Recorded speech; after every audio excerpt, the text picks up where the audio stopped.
Vamos então concluir a nossa jornada nos 10 mandamentos. Nós estamos chegando ao fim da nossa jornada.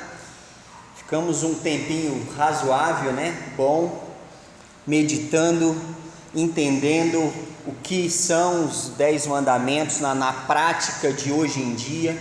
Às vezes a gente olha o Velho Testamento e o mundo quer encarar o Velho Testamento como algo arcaico que já não tem validade para hoje, mas nós sabemos que não é essa a realidade, A palavra de Deus completa, ela é viva, ela é atual, ela é mais atual do que as notícias que ainda vão sair amanhã, porque a Bíblia fala de coisas que já aconteceram, coisas que estão acontecendo e coisas que ainda vão acontecer com precisão.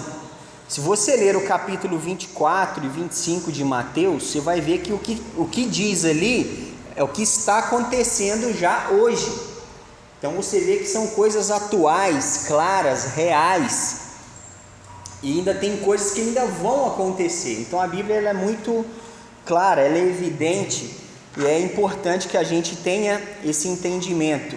E os 10 mandamentos não são uma sequência, uma via de regra que deve ser abandonada, porque não, ela tem uma amplitude da sua forma de atuação, e o próprio Jesus fez isso no Sermão do Monte, O que é aspectos cerimoniais e que não tem necessidade de ser cumpridos, Jesus cumpriu e esclarece isso, e o que é de aspecto moral, filosófico, moral, tem que ser mantido. Então isso que a gente compreendeu nessa jornada nos 10 mandamentos, Então a gente está no capítulo 20 de Êxodo, o último mandamento, versículo 17,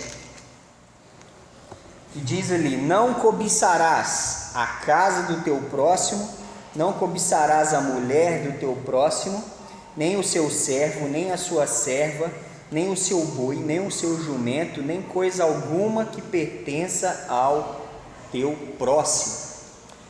Então é interessante, não sei se vocês lembram quando nós falamos no segundo mandamento sobre o não farás para ti imagem de escultura, lembra? Lembra que eu trouxe e mostrei um livro de catecismo católico romano, onde eles tiram o segundo mandamento e pegam esse 10º e dividem em 2. Então eles colocam lá: não cobiçarás a casa do teu próximo, o 9º mandamento, e o 10º, não cobiçarás a mulher do teu próximo. Mas o mandamento, na prática, é um só, é não cobiçarás. Então a gente não pode dividir as coisas, não, mas cobiçar a casa é uma coisa, cobiçar a mulher é outra. Não, é cobiça, independente do que for. Então o mandamento é não cobiçarás. E o que significa cobiça? Cobiça é o desejo intenso de possuir algo ou alguém que pertence a outra pessoa. Então é interessante que quando se fala aqui nesse versículo, não cobiçarás a casa do teu próximo, casa aqui tem o sentido que a pessoa que é dona da casa, ela tem direito de propriedade sobre tudo que significa o que está dentro desse ambiente. Então, ou seja, é o lar em si. Então, o responsável pela casa, ele é responsável pelo lar. Então, tudo que está ali é direito desse proprietário. Vocês estão entendendo essa questão? Por isso que ele fala que a gente não deve cobiçar aquilo que é da casa, do lar, da família de outra pessoa. Isso envolve pertences materiais, envolve laços familiares, envolve pessoas. Então isso é um conceito bem amplo. Aquilo que é do lar do outro, é do lar do outro. Não cabe a você querer aquilo que é do outro, porque é um desejo que não deve acontecer. E a cobiça é um desejo intenso. Pessoa que cobiça, ela vai querer tirar ou tomar do outro aquilo que não é dele e é do outro. Ele vai querer tirar esse direito de propriedade. E a gente não deve desejar absolutamente nada que é do próximo. Uma coisa é você ver alguém que foi bem-sucedido em algo e buscar para si ser bem-sucedido nas mesmas circunstâncias. É uma coisa. A pessoa alcançou um bom emprego, alcançou um casamento saudável, uma família saudável. Eu também quero ter isso, beleza? Qual que é o problema? Você espelhar no sucesso de alguém e querer o mesmo modelo de sucesso para si, não tem problema nenhum. Isso não é a cobiça. A cobiça é quando eu quero aquela família, quando eu quero aquelas coisas ali. Eu não quero um carro igual, eu quero aquele que é do outro. Eu não quero uma esposa qualquer, eu quero aquela que é do outro. Eu não quero qualquer filho, eu quero aquele. Isso é o problema.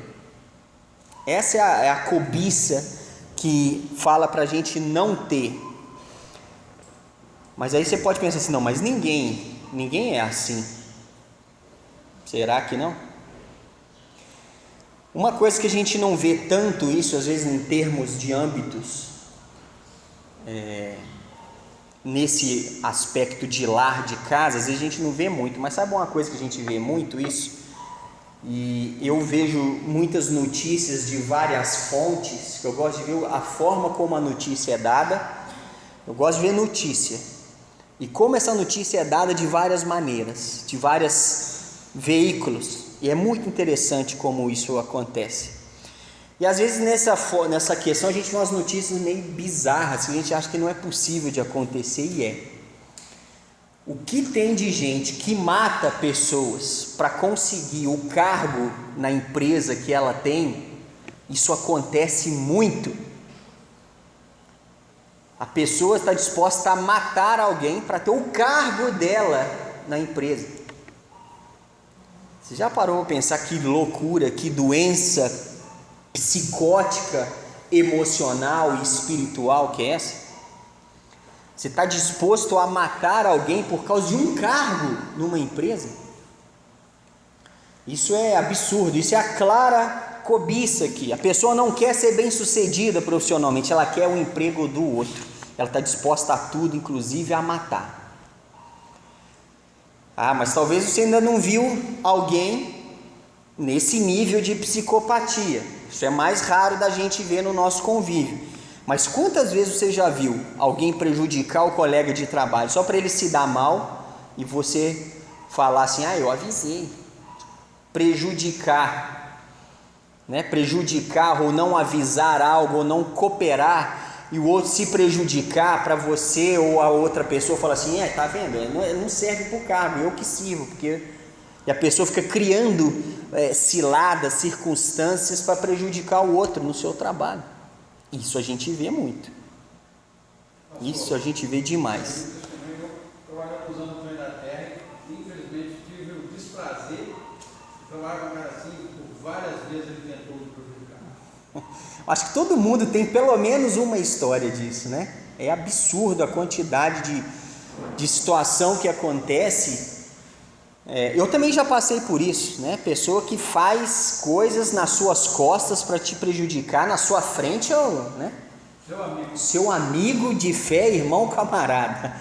Mas na hora que você vira as costas, fala coisas que você não imagina que ela teria coragem de falar.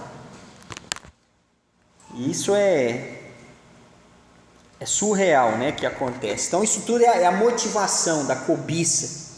Querer aquilo que é do outro. Isso é um pecado terrível que não deve fazer parte da nossa vida. Todos nós podemos e somos suscetíveis a esse tipo de coisa, porque a gente está sempre querendo algo a mais, a gente quer sempre buscar algo, melhorar alguma coisa. Então, e outra coisa, algumas decepções que nós temos com certas coisas, às vezes a gente se espelha em coisas dos outros, aquela situação que o outro está tendo sucesso, a gente queria essa situação. E quando se relaciona a pessoas, que é mais perigoso. Vou te dar um exemplo. Um casal que está enfrentando problemas de relacionamento.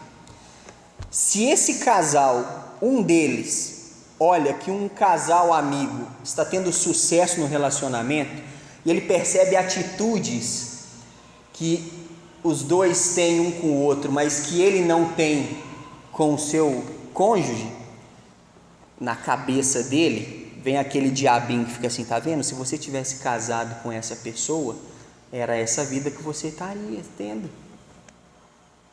Tá vendo? Olha só. Aí você começa a desprezar ainda mais o seu cônjuge, fantasiando na sua cabeça que se você tivesse com a outra pessoa, sua vida seria diferente. A cobiça está sendo alimentada sem que você perceba. E a consciência maculada pelo pecado fala assim, não, mas você tem direito à felicidade, você deve realmente buscar felicidade. Daqui a pouco você entra numa paranoia, numa loucura, que daqui a pouco você está cometendo um absurdo diante de Deus. Não deve se alimentar esse tipo de coisas, principalmente no que se refere a relacionamentos. Se você não tem um relacionamento que você acha que é o ideal, que eu falei mais cedo, se você quer, faz. Se quer, vai e faz. Não fica, Deus muda o meu marido, Deus muda a minha esposa. Tem que orar assim, Deus mude a mim. Faz a obra em mim. Se vai mudar o outro, aí é Deus com o outro. O negócio é Deus com você. Para não cair nessa cilada da cobiça. Aí começa a olhar que a grama de todo mundo é mais verde que a sua. O jardim é mais florido dos outros. O seu está morrendo tudo. Aí o que você quer? Você quer o jardim do outro. Daqui a pouco você começa a gracejar por ali, por aqui. Daqui a pouco o caos acontece na sua vida. Não pode, não deve. Não alimenta isso, porque isso vem do coração, né? Olha o que fala lá em Marcos 7, 21 e 22.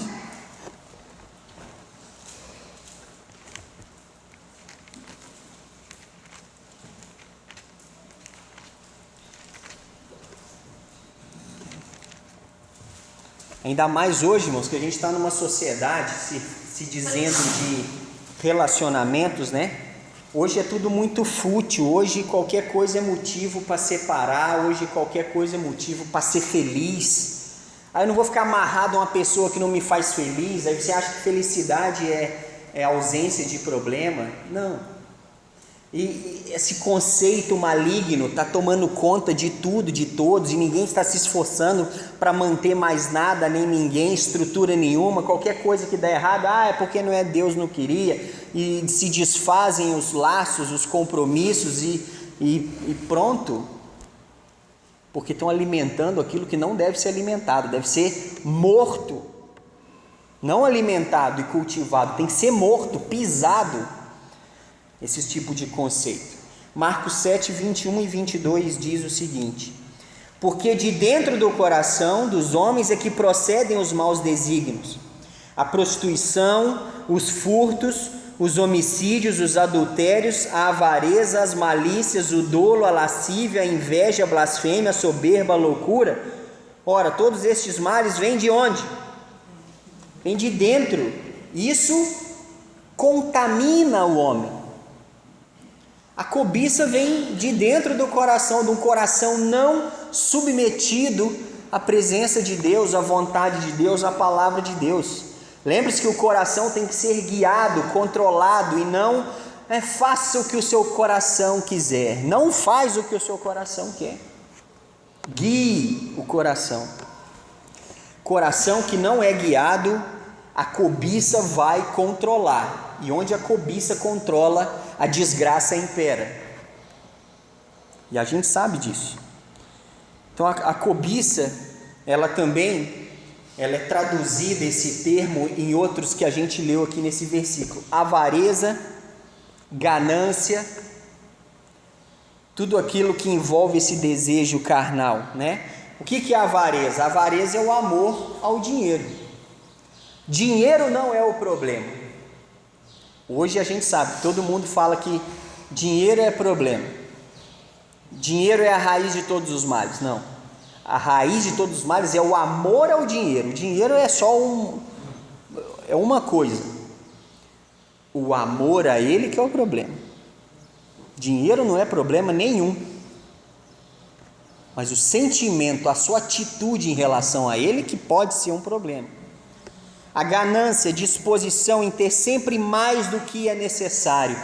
A pessoa gananciosa não aprende o que é a atitude de contentamento. Não sabe o que é estar contente com aquilo que ela já alcançou, que Deus permitiu que ela alcançasse. Ela quer mais, nunca está bom, nunca relaxa, nunca desfruta do que já conseguiu. Ela quer mais. Nunca agradece, nunca tem uma atitude de desfrute, porque a gratidão, além de você apenas mencionar, mas o desfrutar do que você já conseguiu é uma atitude de gratidão. Não é verdade? Às vezes você não é assim, eu queria uma coisa, eu queria com a minha família ir para o Havaí nas férias. Quem que não quer ir para o Havaí nas férias? Não sei se você quer, eu sempre quis, né?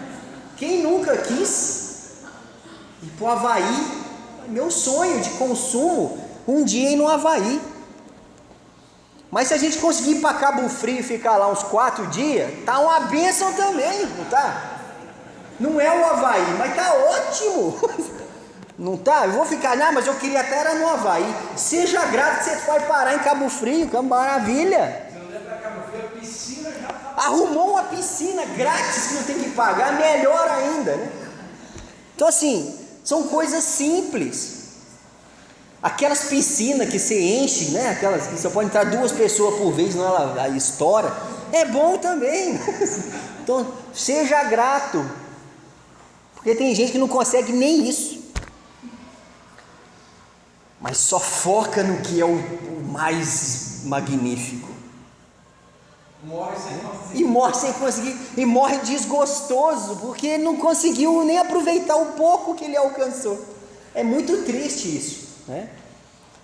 Então a gente tem que aprender a viver contente, a estar contente em toda e qualquer situação. Se um dia você for para o Havaí, ou for para Dubai, sei lá para onde você quer ir, vá. Mas se for para dar uma volta, eu queria uma outra vontade que eu tenho também, que está abaixo do Havaí, é conhecer a Europa antiga, Hungria, aquela parte velha da Europa, aqueles castelos bonitos. Mas como é que eu vou parar lá na Europa para ver castelo? Sabe onde consigo ir? Eu consigo ir amanhã se eu quiser. Vou no castelo de Itaipava, que é aqui perto. Eu consigo ir. Não, passo no posto Carrefour, cartão, gasolina divido de 10 vezes e vou e volto tranquilo. Consigo fazer um lanche no meio do caminho. Olha, consigo ver castelo. Não vai ser o da Europa, mas consigo, né? E vou ficar satisfeito, porque eu nunca fui no novo castelo, né? A gente, você já foi ver um castelo? Viu? Lá o de Itaipava. É chique também, né? Então essa atitude às vezes é o que atrapalha essa visão, né, descontrolada do que a gente precisa, do que a gente quer ter. A gente tem que controlar isso no coração. Outra coisa interessante sobre isso, a gente vê lá em Tiago 4:2. Tiago 4:2.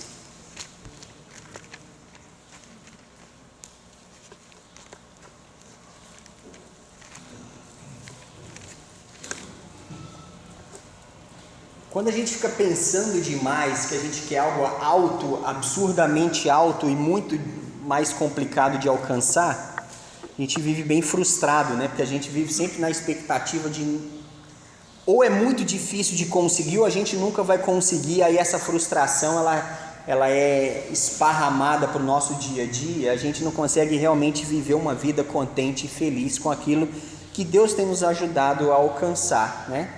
Isso é difícil. Tiago 4:2 diz: cobiçais e nada tendes, matais e invejais e nada podeis obter, viveis a lutar e a fazer guerras, nada tendes porque não pedis, pedis e não recebeis. Por quê? Porque pedis mal, para esbanjardes em vossos prazeres. É o que eu falo às vezes, você querer ter um carro, você pode ter um carro. Acho que todo homem na vida já quis ter uma Ferrari, né? Aquela coisa bonita, reluzente, vermelha, aquele barulhão, aquele motor, de 0 a 100 em 3 segundos. Então vamos trazer para a realidade. Então quem não quer ter uma Ferrari, né? Ou eu quero. Primeiro, vai ver o IPVA daquele negócio. Chega janeiro, você quer pôr fogo naquilo. Janeiro, ninguém quer ter carro em janeiro, porque tem um bendito IPVA. Vai ver o IPVA de uma Ferrari. Isso é 30 mil reais o IPVA. Você quer ter um IPVA, um imposto de 30 mil? Não quer, eu não quero. Então, para mim já é motivo suficiente para eu nunca ter uma Ferrari. Já fico tranquilo de não ter. Não quero. Você está doido? Não quero pagar 30 mil? Não quero, não. Segundo, vai de 0 a 100 em 3 segundos. Meu filho, aonde você vai de 0 a 100? Aqui em qualquer lugar nessa cidade, se mandar 100 por hora. Lugar nenhum. Vai de 0 a 100 no segundo, já bateu num buraco, já arrebentou com tudo. Então não adianta. Tem certas coisas que não faz sentido.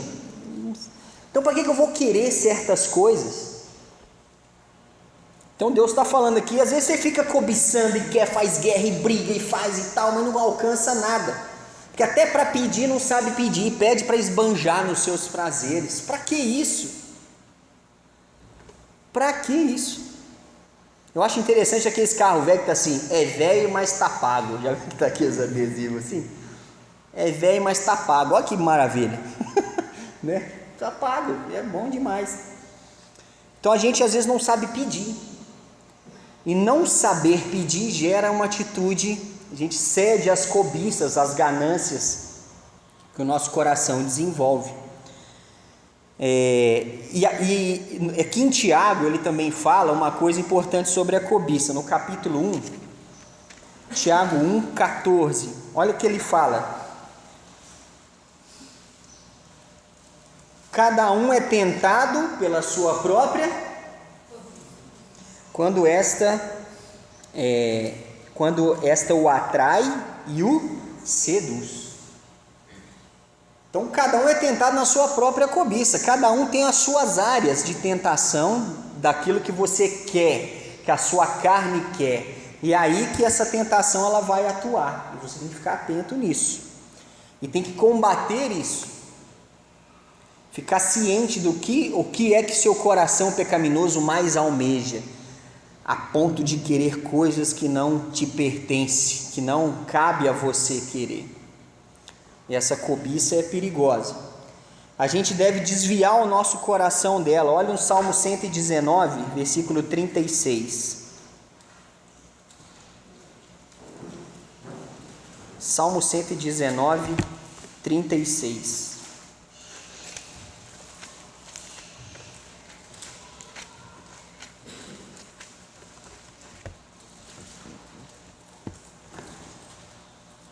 Diz lá, inclina-me o coração aos teus testemunhos e não incline o coração a esse desejo desenfreado para ter coisas que não são suas, coisas que pertencem a outras pessoas. Então, para evitar essa atitude, a gente deve confiar em Deus e sermos responsáveis. Então, confiança em Deus, que Ele vai nos providenciar e nos ajudar a alcançar aquilo que realmente a gente precisa, porque a gente sabe, uma coisa a gente sabe, tem gente que esse é um conceito que nem todo mundo acredita, principalmente quem é da teologia da prosperidade, mas eu entendo dessa maneira. Tem gente que vai viver no sufoco a vida inteira, vai viver no sufoco, vai viver sempre com um pouco. Sabe por quê? Se chegar muito na mão dela, ela pira, ela enlouquece, ela desorienta, ela perde o rumo. Pessoa que não tem condições emocionais, psicológicas, de ter muita coisa, quando tem, ela enlouquece. Então, às vezes Deus fala assim, esse aí vai ficar com pouco, porque senão ele se perde. Ele se perde e me perde. E entre perder a pessoa ou manter ela na rédea ali, Deus prefere manter ela na rédea perto dele. A gente queria que não fosse assim, né? Mas é o que eu falo, se a gente não aprender a ser responsável, a gente vai sempre andar numa certa linha de limite, porque a gente não sabe se comportar. Então isso é muito interessante, né? Nosso coração não pode estar inclinado à cobiça. Isso é muito sério. E a gente tem que ser responsável. Lembra-se do que diz lá em Gálatas 6. Abre lá, Gálatas 6, versículos 7 a 9.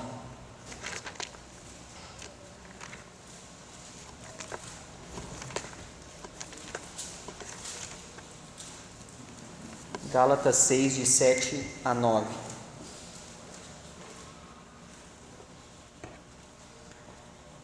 Não vos enganeis, de Deus não se zomba, pois aquilo que o homem semear, isso também ceifará. Porque o que semeia para a sua própria carne, da carne colherá corrupção. Mas o que semeia para o Espírito, do Espírito colherá a vida eterna. E não nos cansemos de fazer o bem, porque a seu tempo ceifaremos, se não desfalecermos. Semear o bem, minimizar a cobiça, controlar o coração, ser responsável, entender a lei da semeadura e da colheita, que é uma lei que não falha de jeito nenhum. Plantou abacaxi, vai colher pera, não, é abacaxi mesmo. Não tem como plantar uma coisa e colher outra, isso é uma lei universal que não se foge dela. Aquilo que o homem semear, isso também ceifará.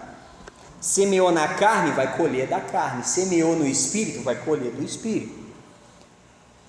2 Tessalonicenses capítulo 3.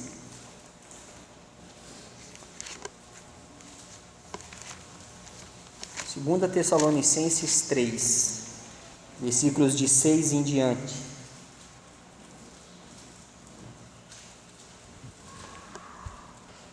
2 Tessalonicenses 3, de 6 em diante. Não, nós vos ordenamos, irmãos, em nome do Senhor Jesus Cristo, que vos aparteis de todo irmão que ande desordenadamente, e não segundo a tradição de que nós recebestes.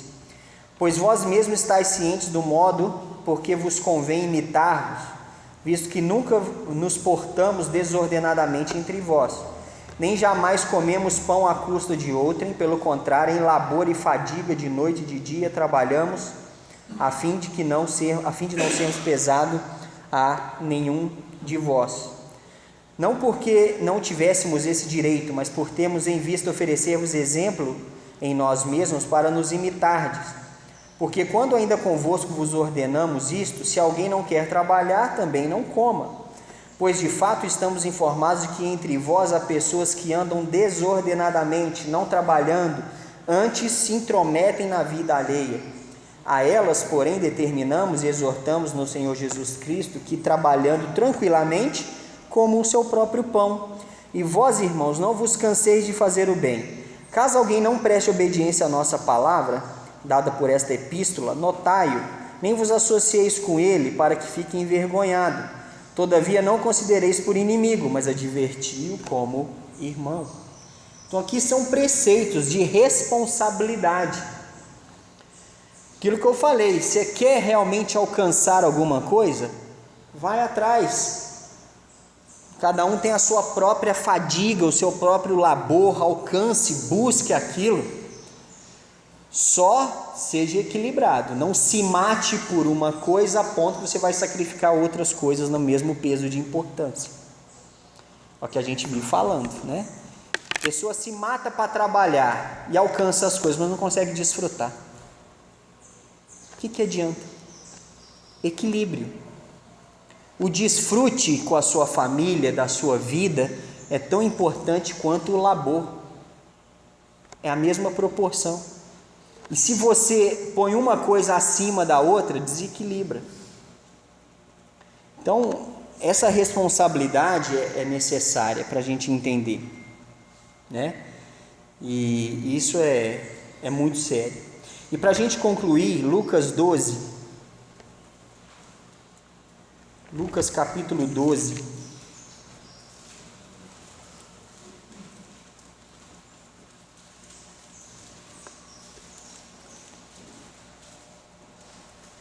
versículo 15.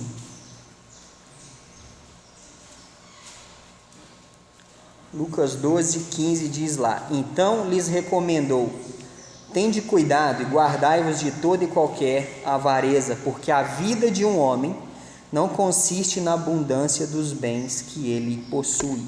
Olha o versículo 19: então direi à minha alma: tens em depósito muitos bens para muitos anos, descansa, come, bebe e regala-te. Mas Deus lhe disse: louco, esta noite te pedirão a tua alma o que tens preparado, para quem será. Assim é o que entesoura para si mesmo e não é rico para com Deus. Então é necessário que a gente tenha em mente o equilíbrio. Temos que ser equilibrados. O que é do outro, que Deus nos ajude a alcançar aquilo que realmente cabe a nós. E aquilo que a gente já alcançou, sejamos responsáveis com aquilo que temos. Sejamos responsáveis em cultivar e desenvolver e cuidar, seja com as posses que Deus nos ajudou que a gente alcançasse, seja com os laços de relacionamento que a gente alcançou.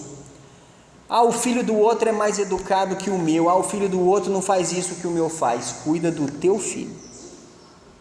O meu marido não faz isso que o marido da outra faz. É o seu marido. Cuida do seu marido. Peça pelo seu marido. Minha esposa não é, ela é chata, a outra não é chata. Veja se você também não está sendo chato.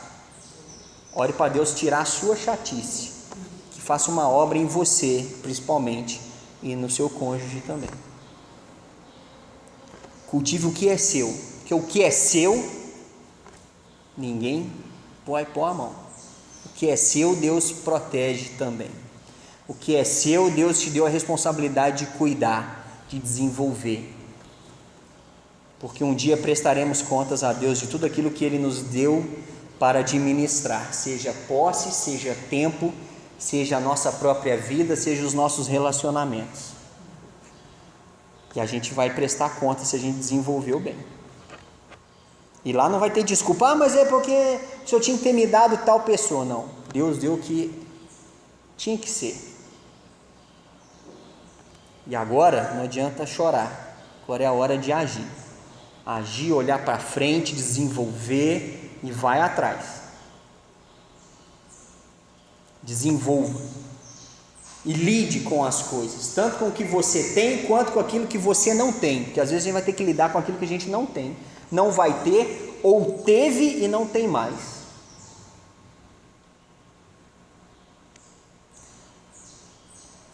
Quantas vezes nós temos algo, não gostamos do que temos, e outro tinha, perdeu e não tem mais, sofre por isso, e fica querendo bater em quem tem e não aproveita. Isso acontece.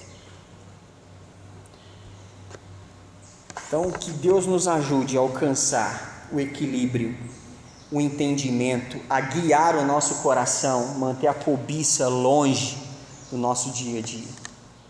Essa atitude de querer aquilo que não cabe a nós, não tem nada a ver com a gente, mas que Deus nos ajude a alcançar o que for da vontade dEle, que possamos demonstrar gratidão no desfrute das coisas e dos laços que nós já alcançamos. E que Deus nos ajude a entrar o próximo ano focados nisso, desenvolver esses ensinamentos, e que na nossa vida seja uma vida obediente aos 10 mandamentos, não só aos 10, mas tudo aquilo que é princípio bíblico, que Deus nos ajude a alcançar. Amém?